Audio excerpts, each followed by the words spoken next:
स्वागत है आप सभी का दिन भर की खबरों में। चलिए आज की प्रमुख हेडलाइंस पर एक नजर डालते हैं।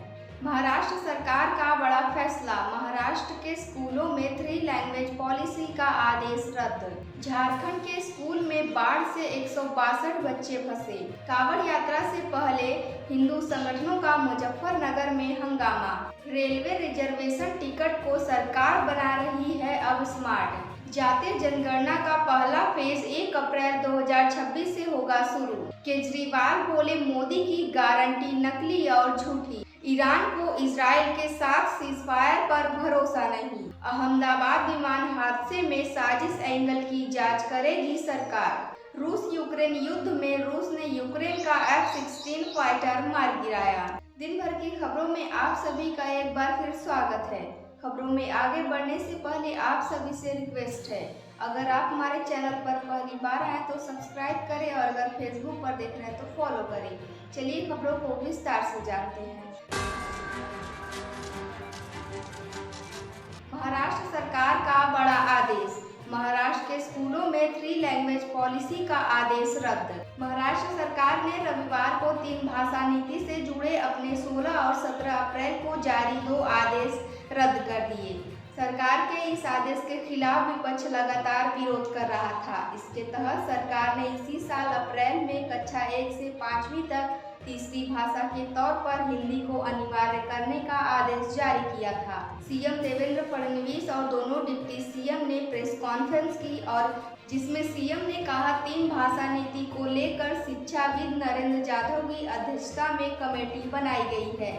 इसके रिपोर्ट के बाद ही हिंदी की भूमिका पर अंतिम फैसला लिया जाएगा। आज की अगली खबर है, झारखंड के स्कूलों में बाढ़ से 162 बच्चे फंसे। झारखंड के जमशेदपुर में लौकुश आवासीय स्कूल में बारिश के बाद बाढ़ जैसे हालात बन गए हैं।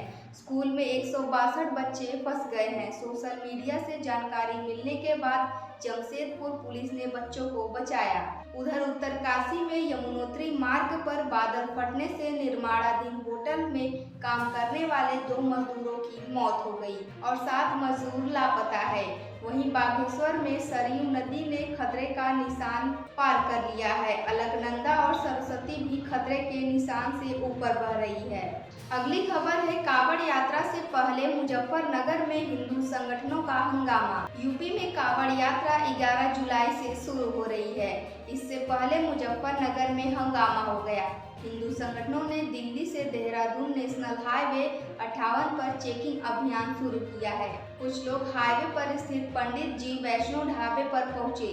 वहां काम करने वाले कर्मचारियों से आधार कार्ड मांगे, नहीं दिए तो ढाबे पर लगा बारकोड स्कैन किया। उसमें मालिक का नाम मुस्लिम समुदाय का निकला। आरोप है कि इसके बाद उन लोगों ने कर्मचारियों को कमरे में ले जाकर पहचान करने की कोशिश की। अगली बड़ी खबर है, रेलवे रिजर्वेशन टिकट को सरकार बना रही है अब और स्मार्ट। भारतीय रेलवे ट्रेन के प्रस्थान से 8 घंटे पहले चार्ट तैयार करके अपनी टिकटिंग और आरक्षण प्रक्रिया में सुधार करने की तैयारी कर रहा है। रेलवे यात्री आरक्षण प्रणाली को अपग्रेड करके टिकट बुकिंग क्षमता बढ़ाने की भी तैयारी कर रहा है, जिससे प्रति मिनट 1.5 लाख से अधिक टिकट बुकिंग की जा सकेगी। मौजूदा PRS में प्रति मिनट 32,000 टिकटों की बुकिंग हो सकती है। नए सिस्टम में यह लगभग 5 गुना ज़्यादा होगी।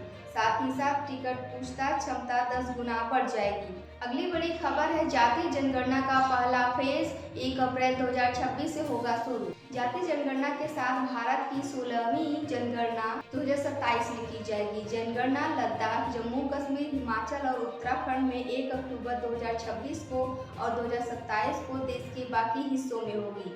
जनगणना 2 चरणों में की जाएगी। पहले चरण यानी हाउस लिस्टिंग ऑपरेशन में हर घर की आवासीय स्थिति, संपत्ति और सुविधाओं की जानकारी इकट्ठा की जाएगी। केंद्र सरकार ने सभी विभागों को 31 दिसंबर 2025 से पहले नगर निगमों, राजस्व, गांवों, तहसीलों, उप विभागों या जिलों की सीमाओं में कोई भी प्रस्तावित बदलाव करने का निर्देश जारी किया है। अगली खबर है, केजरीवाल बोले मोदी की गारंटी झूठी और नकली। आम आदमी पार्टी ने रविवार को दिल्ली में झुग्गियों के खिलाफ चल रही कार्रवाई के विरोध में जंतर मंतर पर प्रदर्शन किया। इस दौरान पूर्व मुख्यमंत्री अरविंद केजरीवाल ने कहा, मोदी की गारंटी झूठी, फर्जी और नकली है। आगे कभी जिंदगी में मोदी की गारंटी पर भरोसा मत करना। केजरीवाल ने कहा, चुनाव के समय मोदी जी ने आपको गारंटी दी थी, जहां झुग्गी वहां मकान। उनका मतलब था जहां झुग्गी वहां मैदान। वो ये कहना चाहते थे कि मुझे वोट दे दो, मैं सारी झुग्गियां तोड़ दूंगा और मैदान बना दूंगा। अगली खबर है, ईरान को इजराइल के साथ सीज़फायर पर भरोसा नहीं। ईरान ने इजराइल के साथ युद्ध विराम पर शक जताया। ईरान के चीफ स्टाफ मेजर जनरल ने रविवार को सऊदी रक्षा मंत्री प्रिंस खालिद बिन सलमान से फोन पर बातचीत में कहा, हमें दुश्मन के साथ युद्ध विराम पर शक है। अगर फिर से कोई हमला हुआ तो हम उसका मुंहतोड़ जवाब देंगे। मुस्लिम ने कहा कि जब ईरान अमेरिका के साथ परमाणु वार्ता में व्यस्त था, तब इजराइल ने उस पर हमला कर दिया और अमेरिका ने उसका साथ दिया। इससे पता चलता है कि ये दोनों देश किसी भी अंतर्राष्ट्रीय नियम कानून का पालन नहीं करते। अगली बड़ी खबर है, अहमदाबाद विमान हादसे में साजिश एंगल की जांच करेगी सरकार। अहमदाबाद में 12 जून को हुए एयर इंडिया विमान हादसे की जांच सभी पहलुओं से की जा रही है, जिसमें साजिश की संभावना को भी खंगाला जा रहा है। यह जानकारी केंद्रीय नागरिक उड्डयन राज्य मंत्री मुरलीधर मोहोल ने दी। उन्होंने कहा कि विमान दुर्घटना जांच ब्यूरो इस मामले की पूरी जांच कर रहा है। ब्लैक बॉक्स भारत में AAIB के पास है, उसे विदेश नहीं भेजा जाएगा। अगली खबर है, रूस यूक्रेन युद्ध में रूस ने यूक्रेन का F-16 फाइटर मार गिराया। रूस ने रविवार रात को यूक्रेन पर अब तक का सबसे बड़ा हवाई हमला किया, जिसमें रूस ने 477 ड्रोन और 60 मिसाइलें दागी। हालांकि यूक्रेनी वायुसेना ने इनमें से 475 हमलों को रोक दिया है। यूक्रेन की डिफेंस मिनिस्ट्री ने सोशल मीडिया पोस्ट पर यह जानकारी दी है। रिपोर्ट्स के अनुसार इस हमले के दौरान एक मिसाइल ने यूक्रेन के F-16 फाइटर जेट को मार गिराया। यूक्रेन ने बताया कि हमले में फाइटर जेट के पायलट की भी मौत हो गई। आज की खबरों में इतना ही। कल फिर मिलते हैं नई देश और दुनिया की खबरों के साथ। आप सभी को शुभ संध्या।